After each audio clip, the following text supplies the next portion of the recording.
Hi, I'm Jeff Spring. I'm the director of the Disc Golf Pro Tour, and I'm here at Hornets Nest Park in Charlotte, North Carolina, where we're about to host the Disc Golf Pro Tour Championship.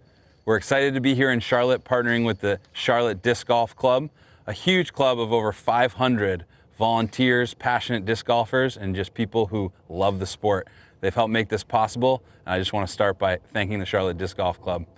We've created a gold layout for Hornets Nest Park, site of the Pro Worlds in 2012, where Paul McBeth and Sarah Hokum took down their first World Championships. This course is legendary, and we're really excited for all the fans at home to see what this course can do to challenge these pros. There's some iconic and epic holes out here. Thank you for watching coverage of the Disc Golf Pro Tour Championship. We can't wait for you to watch the quarterfinal action where the top 8 scores out of the 16 competitors will advance to the semis. Semifinals and finals are going to be some of the most exciting disc golf you're going to see all year. So get excited for the Pro Tour Championship right here in Charlotte, North Carolina at Hornets Nest Park. Hello and welcome. And there you see Jeff Spring, the director of the Disc Golf Pro Tour, giving you a little bit of what we got coming up today. We have got the quarterfinals of the Disc Golf Pro Tour. We've got big German commentary. Myself, Jeremy Koling, joined by none other than Simon Lizotte. It's great to be back on the mic. Everything is upgraded once again. Sorry about that. Now that is creative. Jeremy Koling, homeboy in Charlotte, North Carolina. We got Natron, Perkins out here rocking the long hair. We got the Pretzel, Andrew Presnell. And then we are going to have another North Carolinian here, Nathan Queen. Hook 'em horns. I didn't know he was a Texas Longhorn fan, but there he is.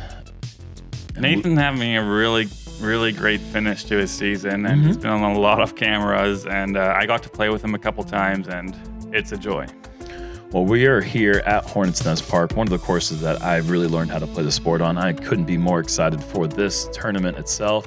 Hole 1 is a brand new tee position, 390 feet. It's right in between the par 3 and a par 4 that's only about 40 feet, maybe 50 feet longer. All right, everybody, welcome to the 2:40 p.m. tee time of the quarterfinal round of the 2019 Disc Golf Pro Tour Championships. Up first, one of our hometown heroes from Charlotte, North Carolina, representing Innova Champion Discs, Jeremy Big Jerm Koling. Shout out to Dave George, a guy that works at Innova, but he's also been a longtime North Carolina volunteer. He helps out at the USDGC. He's out here calling us out. I'm going with an Eagle L, just to kind of keep one straight down the middle. And if it gets all the way through with the right height, it could give me a long look, but I'm not really trying to attack this hole. Tee, hailing from Italy, Texas, representing Discmania. Please welcome you obviously Mr. Nate feeling maybe Perkins. some extra pressure or some extra motivation here on T1. Playing in front of some home gallery on a course you got to feel super comfortable on. I mean, I was watching you in the practice round, and I was like, okay, he's winning. Well, I appreciate you feeling that way about my game. And Perkins is going to be going with a night strike. It's always cool having the tour coming through your hometown and see what people see what you play all the time. And this is one of the best shots you're ever going to see. Perkins Next all the way the through tee, everything, all the way pin from high. Ozark, Missouri, representing Discraft, Mr. Andrew Pretzel Presnell. Getting the nickname shout out. Andrew having a pretty steady season. Now, of course, we are here at the Pro Tour Championships. This is the finals. This is the last tournament of our season. So I think all of us are pretty pumped to give it one last bid and hopefully get into the finals for Sunday. Last on the tee, but certainly not least, from down east North Carolina, playing for Innova Champion Discs, Mr. Nathan Queen. And down east is kind of a misnomer because it's actually northeast, kind of. But that's just what they call the area, Greenville, North Carolina. Maybe he is from down east, I don't know. Nathan with an early kick, that's a tough position. There's a lot of skinny trees between where he is on his second shot in the basket, and Andrew Presnell is going to be in a very similar spot on the opposite side of the fairway with so many trees. Nathan just hitting one of the last trees coming up to the green. He's going to have a putt outside the circle to save his par. Yeah, this is like a textbook scramble hole. A birdie is like, I mean, as a hole one, you don't really plan ever on birdieing this hole. Yeah. It's like a super bonus. And that's what we're seeing right here off the bat. Andrew and Nathan. He actually doesn't like to be called Nate. His name is not Nate. His name is Nathan. And that's just the play for the par. And this is a hole that in the earlier round, there were 2 rounds in this day. And we, this group here, had a bye to the quarterfinals. But there were 16 players who played earlier in the day who actually, their 8 scores qualified to play in the second round. And in that time, not one person birdied hole 1. And it averaged 3.69. And Perkins for a chance at the elusive 2, unable to connect. That would have been a dream start. Yeah. I think it's also mention worthy that the weather, it's probably almost 20 to 30 degrees colder than we have been used to in the last couple of weeks. So we're all adjusting to the freezing North Carolina weather. Yeah, we didn't really deal with that, obviously, in a couple weeks ago at the USDGC. Last week down in Augusta was incredibly hot and humid. This is kind of like the traditional fall temperature that you expect in North Carolina in October. Upper 60s at the high. But a beautiful day to play disc golf. No wind to speak of. A day where you would expect scores to be low. On hole 1, we start off the group with 2 bogeys and 2 pars. On to hole 2, par 3, 330 feet. This is a temporary pin position. This is not something that we can play throughout the year because the parks don't want us throwing across this water and getting up there in the water lines and so on and so forth. So this is a really fun hole for us locals to play because this is a very rare situation, but it's all the way across the water. If you do not get in bounds, there's a progressive drop zone to the FPO tee pad, which is about 60 feet shorter. And don't get fooled by the 330. Like, I was shocked how long this hole plays. You got to put a good move on it. And that seemed like to miss. It was a really bad throw, but it somehow still hit the inside wall and still managed to skip over. Oh, I didn't even see that. Yeah, it was not the best angle to see that, but yeah, it was a pretty tough break. It was bad. It was a worse throw. And that is an even worse break as Perkins was calling for the ace. How did it roll 15 feet backwards off that tree? Yeah, that was a terrible break. He had to connect that tree perfectly the way it did. to Oh, come that back was up. ace running too. Yeah. But that's 2 for 2 nice strikes off the tee. And Presnell is going, I don't know if this is a buzz or what this is, but he has gone long left. That's a safe shot, but really difficult look with all the pines in between him and his result there. And if anyone's looking at the water and thinking, that looks a bit weird, it's because it's blue. Well, most water is. It's like, Isn't it the reflection of the sky that makes it blue? I don't know. this is actually like a deep. This water's like actually blue. teal blue, like a greeny teal. I kind of wondered that too. I don't know if they color it or what that color is about. Hit your ride to the right. All right. Super tricky drop zone. Is that the ladies' tee? Yeah, that's the FPOT. So it's 200 and I believe 60 something feet, maybe 270.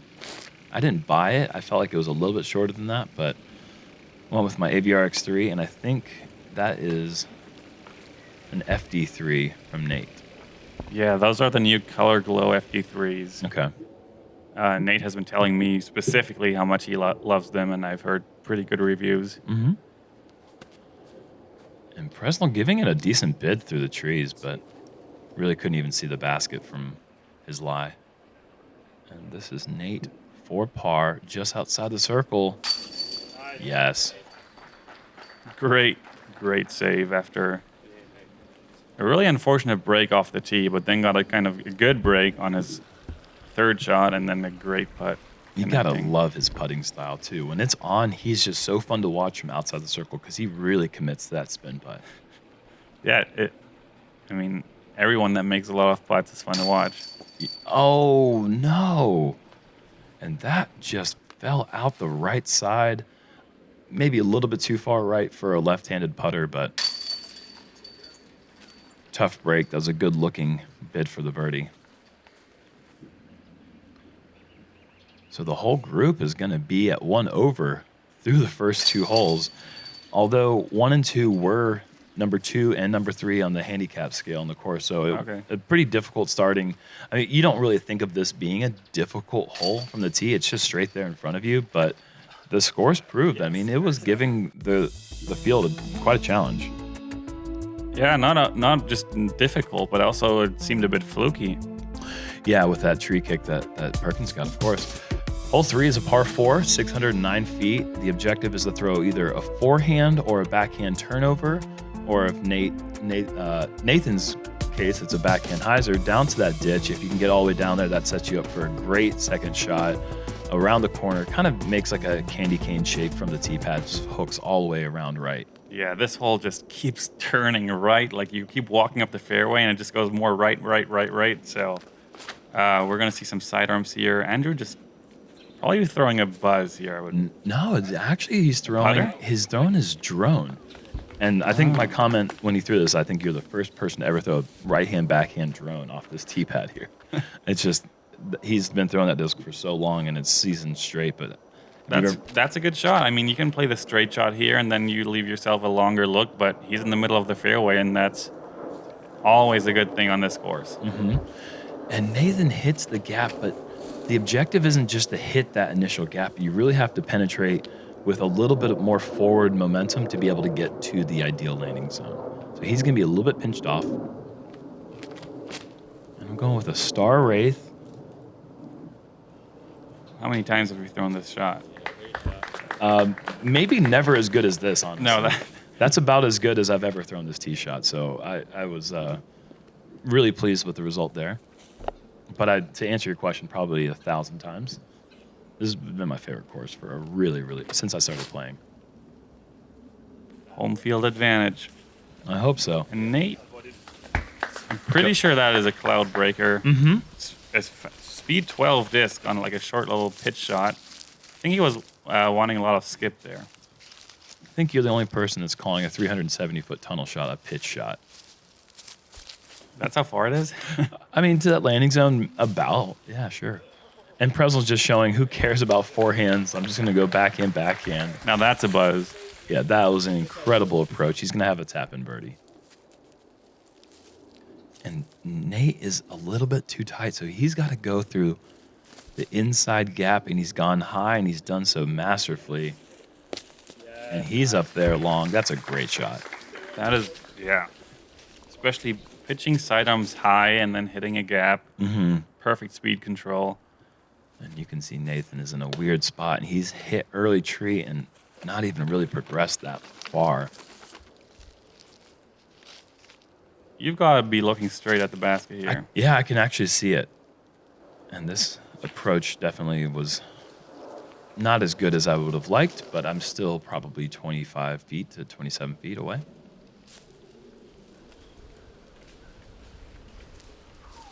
And Queen throws a good approach.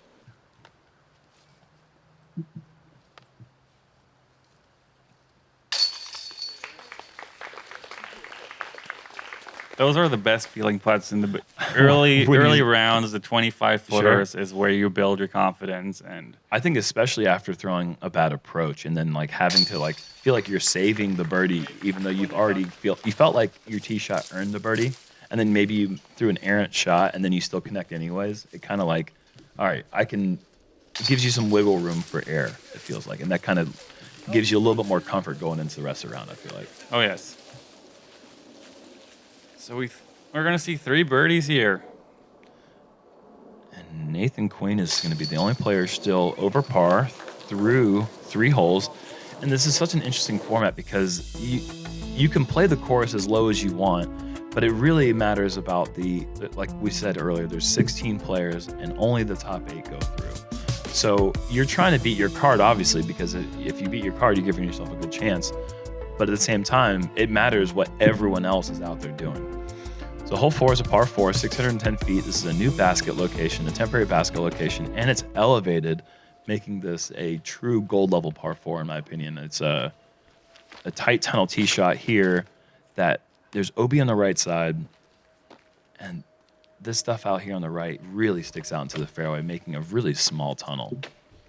Yeah, this hole is a pretty cool example, I think, of how the sport has progressed and has grown in the last 5 to 6 years, because this is a combination of 2 original holes that were played for the World Championships, and even added a new basket position that's elevated. So I think the standard of courses we play has just changed so much in the last couple of years. Oh, this has actually been the long for hole 4, but it was a different basket location for the World Championships, but this isn't a combination of 2 holes. Nope. Sorry, Simon. Simon, you're mistaken. Nice strike off the tee. I'm going to give Perkins I was a little. watching the video. It's okay. I can be wrong. We'll talk about this afterwards, but okay. you can trust me on this one, buddy. And Nathan Queen, he's going left side, and you can't see because he's a sturdy frame, and it's in the way. And he actually kicks right back to the middle of the fairway, so he's in a really good spot. Okay, that actually got an Anheuser flight after hitting something early, which was very fortunate because that scooted right up to the OB line, but stayed safe.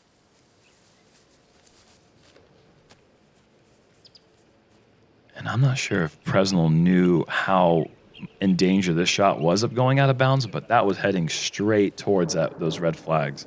And it was a good break that he caught the trees there and dropped straight down. And that's just a beautiful Spikeiser approach. Yeah, it really lines up great for the lefty or the righty sidearm. I tried throwing the floaty Anheuser approach here, and it's so touchy and so hard to keep it far enough. And with that hillside sloping towards OB and sloping right towards OB, the approach can be really difficult if you're not in the ideal position off the tee. And the wall is actually not the line here. The line is a good 3 feet in front of the wall. So that wall is just kind of for spectators just to stay off the green. Nate Perkins was barely in bounds, and Andrew leaving himself a tap in for par. Not bad on this hole.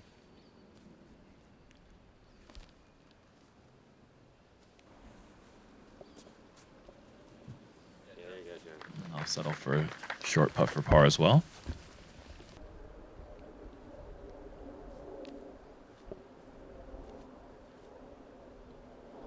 I really didn't like Nate's outfit today.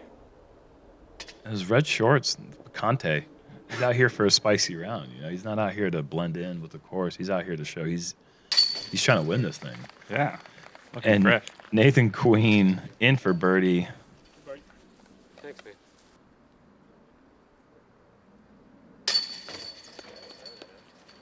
Actually, So that Nathan taking the birdie puts everyone back at even par through 4 holes. yeah, we all have 2 4s, 2 3s. We've done it all in different ways.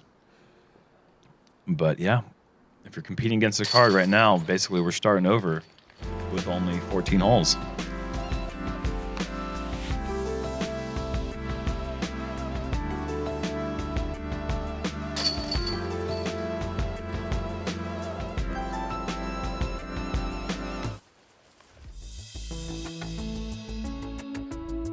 Hole 5 is a par 4, 585 feet. Mandatory left of that first tree there.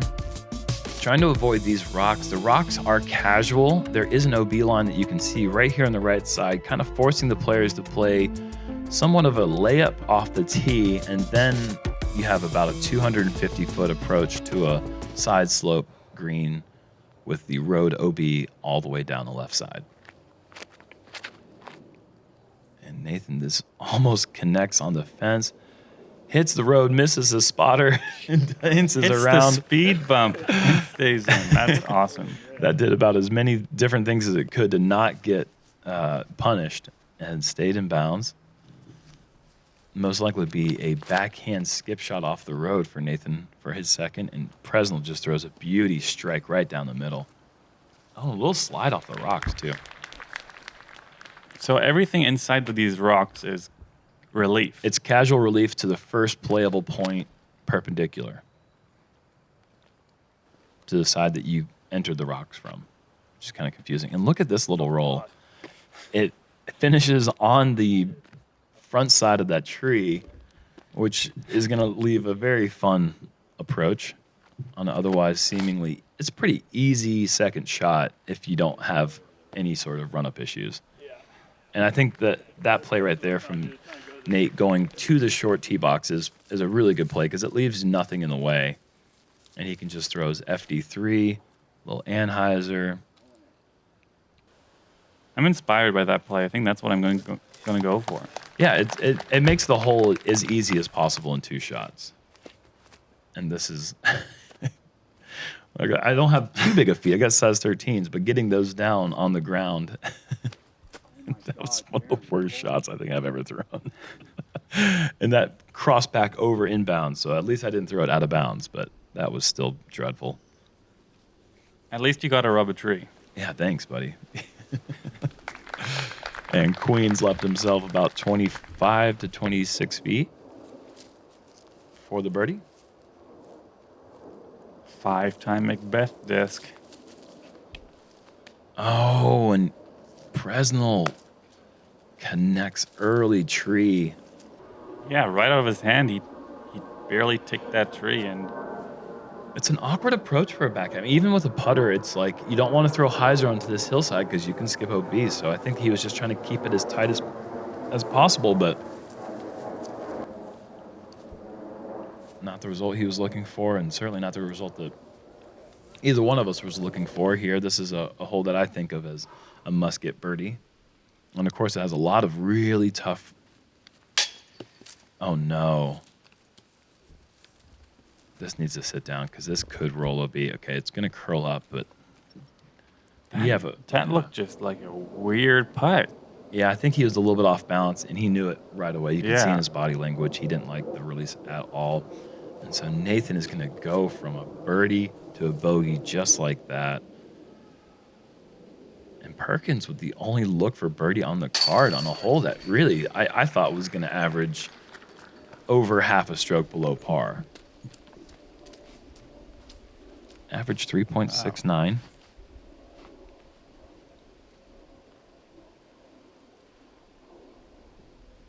And earlier in the day, it averaged 3.88. So maybe it's as difficult as it needs to be. I thought that it would have been much easier than ended up playing. But Yeah, I think it's a combination of a tricky little tee shot with OB left and right, and then a tricky green. I mean, anything can happen. Hole 6 is a 453-foot par 3, low ceiling, tunnel shot. There's road OB on the right side. And it's a really long 453. To get there, you really want to flex one over the road, and that just brings danger. And if you overturn it, obviously you're going to stay out of bounds. But it's just a straight shot. It's right there in front of you. Yeah, this one is, for me personally, right in between this fairway and distance driver. So it's kind of an awkward distance, and Nate hit a tree. And he has hit a tree, and he's kicked out of bounds. I don't think that would have came back in bounds even if it hadn't hit the tree, but he's going to be OB early. But yeah, it does. It feels so gettable. You can see the basket right there, and you really want to throw it there because it's such a nice tunnel shot. It looks so cool along the road. And this is a great shot from Andrew. He said he's going to take a James Conrad approach here. He needed all the runway space he could get. And even with that, he is still left outside the circle. So you can just kind of get a good sense of how long this hole is. And look at that. That's about as good as it gets, folks. Was that a song? I don't know what I did. I don't remember. The early release song. I think I blacked out as soon as that disc came out of my hand. Oh, yeah. I know that feeling of these early releases sometimes, and it's not a good feeling. Horrible. Hadn't had any issues with this one in practice. I mean, not that I was birdieing it, but nothing that bad. And this was another moment where I was like, okay, Well, I guess this is what happens when you play in your home course and you find out 5 minutes before the tee that Jomez is filming it. I mean, I had no idea, so it was kind of a cool situation. I was really happy that we were going to be on the Jomez card, but at the same time, I mean, it definitely adds pressure. Oh, yeah. And you want to perform well in front of your fans and on video. And this is bad. A good approach from Nate and Nathan. I'm going to move up to Presnell here with the only look for birdie on the card. Oh, never mind. I'm still trying to get my bogey. And this is my AVR X3, and I was trying to make this here. That was a great run. Yeah, for par, you're almost always trying to make it, especially in a scenario like this where every stroke counts so much. Mm-hmm. Just catching some metal. I mean, that shows kind of how far this hole was. You saw that drive. It was a good drive. It was in the air for a long time. Still came up 50 feet short. But you're absolutely right. You have to, every stroke matters so much, and you know that any small error at the beginning of the round could potentially could cost you an opportunity to move on to semifinals on Saturday. So through 6 holes, you're 1 over par. Probably not the exact start you were hoping for. You could say that again. I mean, the group here we're all kind of, I don't want to say like super struggling, because the beginning of this course, it's mixed in with some really difficult holes and some easy ones, but you certainly would like to be 2 to 3 under at this point. A 3 under would be kind of a dream start through 6, I think. Yeah. But anyways, not the case for this group right now. And we're on to hole 7. It's a 641-foot par 4, and we have a new basket location. The entire time I've played this course, we were seeing so many new basket locations, so many new tee locations, and this is the one right here. And it's just about 45 feet longer than the traditional pin placement that you see that the FPO plays, but just that little bit extra tucked in makes this hole pretty difficult to get to. And it definitely requires a really good tee shot. And speaking of really good tee shots, Andrew Presnell, folks, with a beautiful turnover. Yeah, that was ideal. Mm-hmm. And Nathan going flex, perfection, perflection. New word. Perfect shot. Perfect shot. That just happened. It was a new word. And here's Perflex on the tee. Oh, no, Perkins. And Perkins going with also another beautiful flex forehand. Little tree dance. Yeah. Somewhere in those trees is exactly where you want to be. Yeah, I mean, anything past that first set of trees, and you're going to be looking at a pretty decent second shot. And this is in danger of hitting that one, which I think I've hit 75% of the times I've played this course. And I don't really care if I'm right side or left side of the fairway. I just want to get past that one to avoid having to throw this one. But this is my Thunderbird. And skipping through the early corner and making its way up to 30 feet. Actually, 28 feet. Wow, that was barely inside the circle. Looked much closer. Mm-hmm. And Nathan throwing this one. This is picture perfect. Oh, yeah. That'll be a tap-in.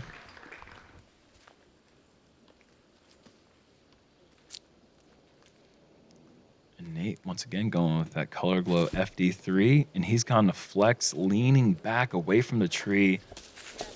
Excellent work there. Only 20 feet left, maybe less. This is a beautiful shot.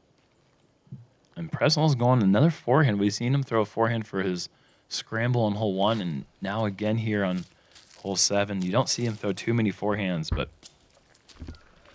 that's just inside the circle. If you see that other orange line, that is the circle for the other pin placement. 38-footer. From inside the circle. Yeah. Andrew's putt is so like flutter, nose up. It's so crazy how we all have so different putting styles and all our unique ways. Yeah. But as long as they go in, I think that's all anyone cares about. Yeah, he definitely has a style unique to himself, and he makes it work. You're motivated by that putt? Oh, certainly. I was like, how can I make this putt go in by hitting the fewest left side chains possible. And I executed it perfectly for that setup. Back to par. And Natron, and that right there is a denial of $25 to charity as Queen is under the basket. And it just seemed like he rushed it a bit, but that's kind of his style. He likes to look at the basket and attack it, and that time it just kind of caught him off guard, and he missed it right side. I know, you hate to see that. Hate to see that. Just a little. And it's one of those situations where is that going to cost me at the end? You can't not think about that. Moving on to hole 8, par 3, 285 foot. Another Anheuser or right-hand forehand play up to this man-made box wall up here, which is so beautiful. The club has done such an incredible job of building up so many of the greens out here in Charlotte. Perfect. Those are example. not real rocks. Yeah, by the way. Exactly. And there's actually 3 instances of these concrete wall or concrete structures that are built that are made to look like rock, but it's actually just concrete. And we're not going to play one of them, but you're going to see another one on hole 17, and they're really cool. Yeah, they're super cool. And that's an early release for Andrew Presnell. He's going to have to scramble, but Queen has thrown this perfect. And the nice little roll up to the box structure. He's going to have a tap-in birdie, and we're going to get to see that again.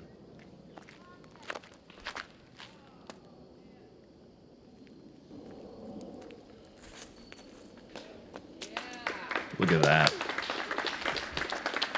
Not much you can say to that. Just good. And I'm throwing the 2019 Big Jerm Thundy. Shameless plug.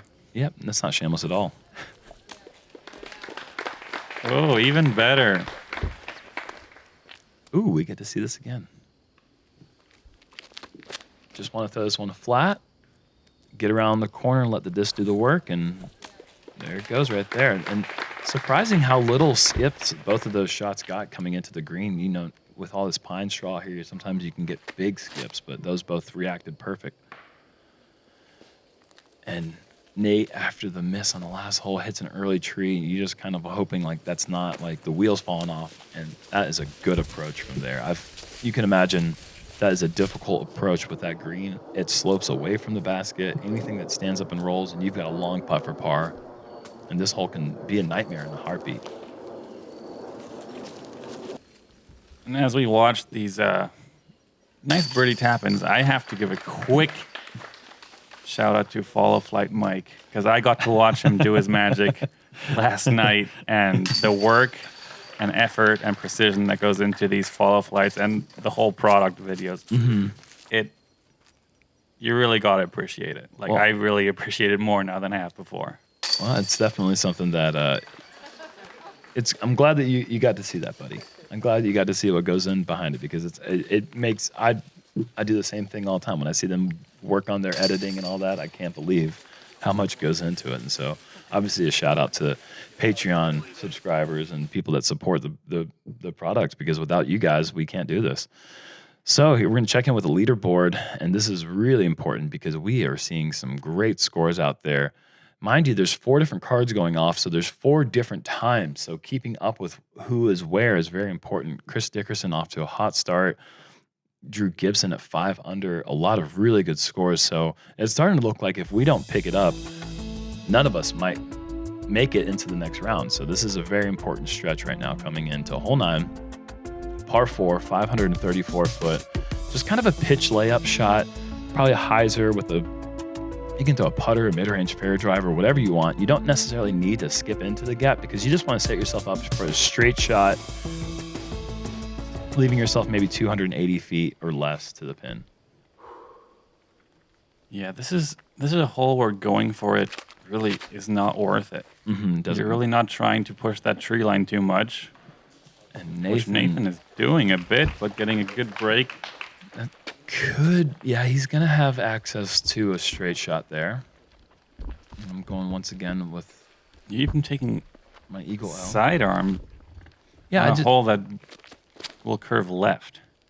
I'm not trying to necessarily make it curve left, even though my drive does turn over here. And that is a horrible drive, completely out of position. But I just want to lay up to a spot where I can throw my second shot straight. Like I don't need it to be 230 feet or 280 feet. It doesn't really make a difference as long as I can see the pin, which I will not be able to after that tee shot. And Presnell with an early tree as well. And this is a hole that is, these are really 3 pretty bad drives right now. The hole averaged just in the 16 plays, a half stroke below par. And this is really the best looking drive of the group. Just not trying to get too greedy with going around the corner, just throwing it straight. He's going to have the best look down the tunnel out of all of us.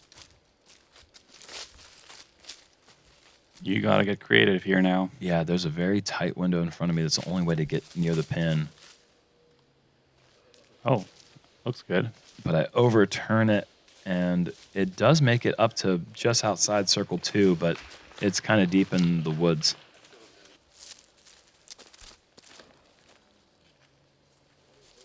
And Perkins surprised me. He went with a putter for a second shot, and maybe that's just lack of experience in knowing how far the basket is back behind that hump in the hillside. Yeah. But that little hill definitely plays as a bunker, a visual bunker if nothing else. Just kind of throwing off some depth perception. Yeah, but I think that upshot was still more than acceptable. He's putting for birdie, and that's all we really ever asked for. Mm-hmm. And Presnell just having to settle with a hitting the gap. And Nathan with maybe the best looking birdie chance left of the group. He's gone flex shot, and that's scooted up to right at the circle or circle's edge. I'll remember that. I'm reading that in my caddy book right now. Throw it longer than you think. There you go.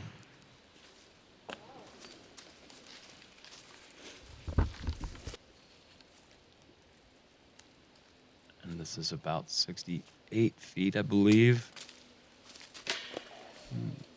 Right on line, just a bit low. I think that's the same putter he just threw for his upshot that he putted with. Mm-hmm.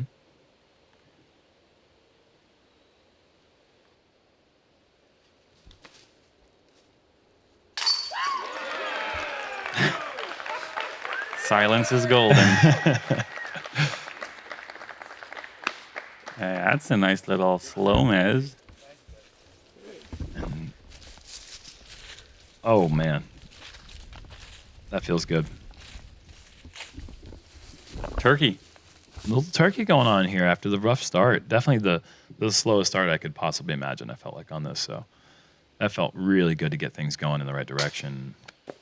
And Nathan, unable to make the putt. He's just inside the circle. He's off the top. So there will be 3 pars, 1 birdie on the last hole on the front 9.